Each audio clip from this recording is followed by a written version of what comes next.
Bonjour à toutes et à tous et bienvenue dans cette nouvelle vidéo.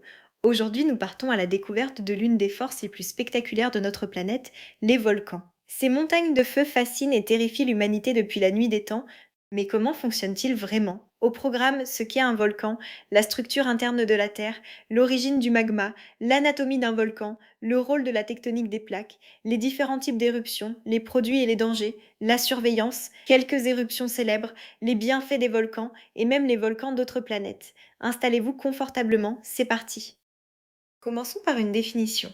Un volcan est une ouverture à la surface de la Terre, par laquelle remontent des roches en fusion, des gaz et des cendres venus des profondeurs.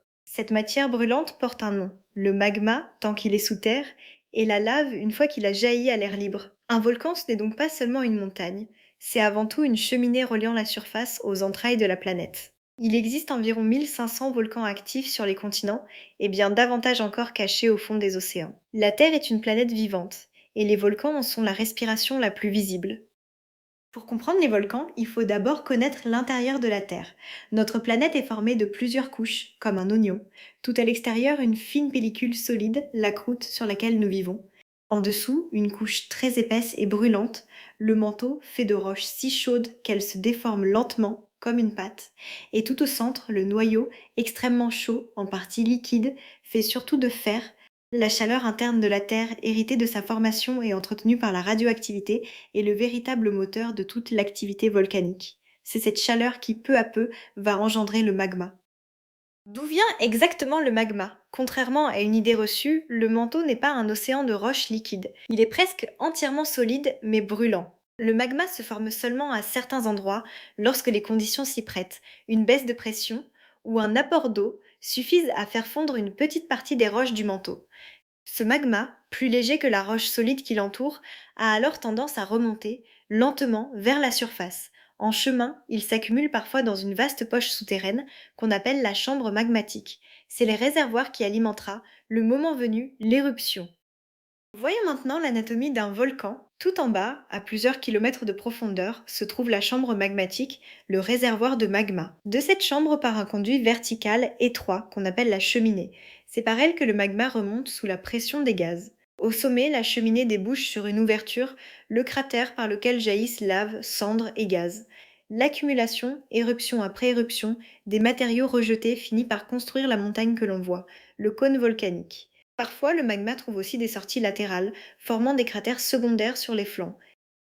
Pourquoi les volcans se trouvent-ils à certains endroits précis? La réponse tient en trois mots. La tectonique des plaques. La croûte terrestre n'est pas d'un seul bloc, elle est fracturée en une douzaine de grandes plaques qui flottent sur le manteau et se déplacent de quelques centimètres par an à la vitesse de la pousse de nos ongles. Là où ces plaques s'écartent, se rapprochent ou frottent, le magma trouve des chemins pour remonter. C'est pourquoi les volcans ne sont pas répartis au hasard, mais alignés le long des frontières entre les plaques. La fameuse ceinture de feu autour de l'océan Pacifique en est l'exemple le plus célèbre. Détaillons les trois grands endroits où naissent les volcans. Premièrement, là où deux plaques s'écartent, comme au milieu des océans, le magma remonte pour combler le vide, créant de longues chaînes volcaniques sous-marines, les dorsales. Deuxièmement, là où une plaque plonge sous une autre, c'est la subduction, la plaque qui s'enfonce libère de l'eau, qui fait fondre le manteau au-dessus et engendre des volcans souvent explosifs. Troisièmement, certains volcans apparaissent en plein milieu d'une plaque, au-dessus d'un panache de chaleur venu des profondeurs. Ce sont les points chauds, comme sous l'archipel d'Hawaï. Trois mécanismes, une même conséquence, du feu qui remonte. Toutes les éruptions ne se ressemblent pas, tout dépend en réalité de la nature du magma et surtout de sa viscosité, c'est-à-dire sa capacité à couler plus ou moins facilement, et cette viscosité dépend de la quantité de gaz dissous et de silice contenu dans le magma. On distingue alors deux grandes familles d'éruptions. D'un côté, les éruptions effusives, douces, où la lave s'écoule, de l'autre, les éruptions explosives, violentes, où le volcan se déchire dans une gigantesque explosion. Ce sont les deux visages du volcanisme, le volcan rouge et le volcan gris. Examinons-les l'un après l'autre.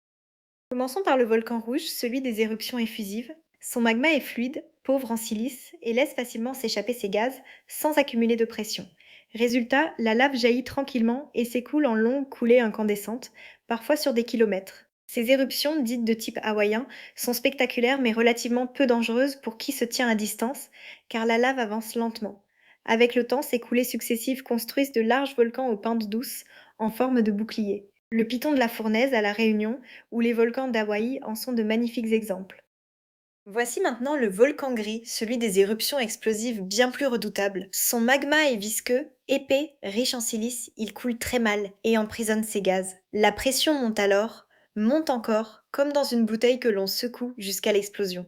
Le volcan projette violemment dans le ciel un mélange de cendres, de roches et de gaz, parfois sur des dizaines de kilomètres de hauteur. Souvent, le magma visqueux bouche la cheminée, formant un dôme, ce qui aggrave encore la pression. Ces éruptions, dites explosives, sont à l'origine des plus grandes catastrophes volcaniques de l'histoire. Que rejette un volcan? Au juste, plusieurs sortes de matériaux. La lave, d'abord la roche fondue qui s'écoule et se solidifie en refroidissant. Les cendres, ensuite de minuscules fragments de roches pulvérisées projetés en hauteur qui peuvent retomber très loin et perturber le climat et les avions. Les gaz, comme la vapeur d'eau et le dioxyde de carbone, qui sont en réalité le véritable moteur des éruptions. Et enfin les projectiles solides, des plus petits cailloux, les lapillis, aux énormes blocs appelés bombes volcaniques. Tous ces produits, accumulés au fil du temps, façonnent les paysages volcaniques que nous connaissons. Les volcans peuvent être de redoutables dangers pour les populations. Le premier risque, ce sont les coulées de lave qui détruisent tout sur leur passage, même si elles avancent souvent assez lentement pour qu'on puisse fuir. Bien plus terribles sont les nuées ardentes, des avalanches brûlantes de gaz et de cendres, dévalant les pentes à des centaines de kilomètres par heure, à plusieurs centaines de degrés. Rien ne leur résiste. Il y a aussi les lahares, des coulées de boue dévastatrices, et les retombées de cendres qui peuvent faire effondrer les toits.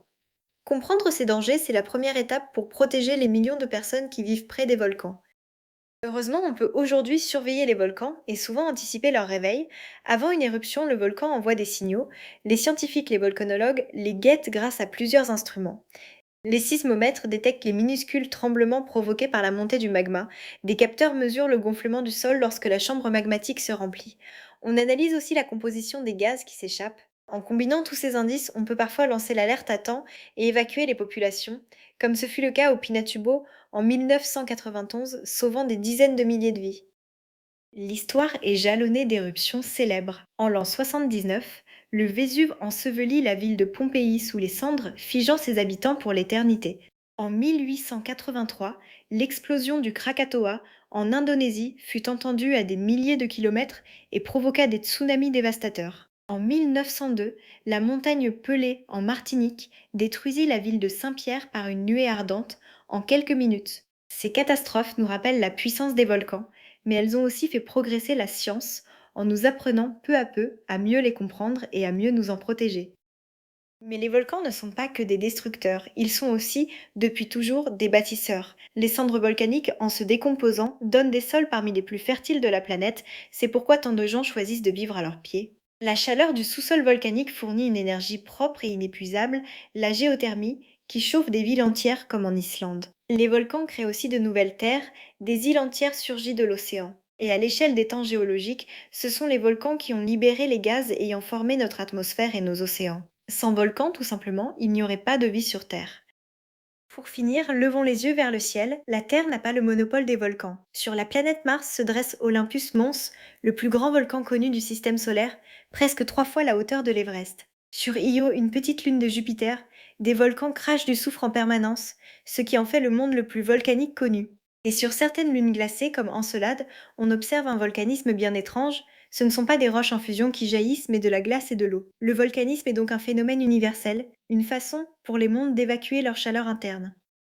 Récapitulons ce voyage au cœur du feu. Un volcan est une ouverture par laquelle remonte le magma, né de la fusion partielle du manteau. Sous la surface, une chambre magmatique alimente une cheminée jusqu'au cratère. Leur emplacement est dicté par la tectonique des plaques.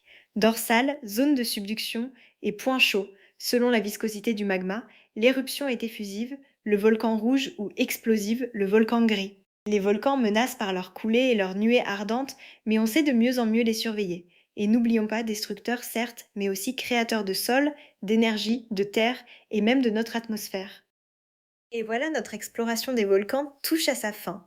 J'espère que ce voyage des profondeurs de la Terre jusqu'aux volcans d'autres planètes vous aura émerveillé et fait sentir à quel point notre planète est vivante. Les volcans nous rappellent que sous nos pieds, la Terre bouge, respire et se transforme sans cesse. Si cette vidéo vous a plu, n'hésitez pas à vous abonner et à la partager autour de vous.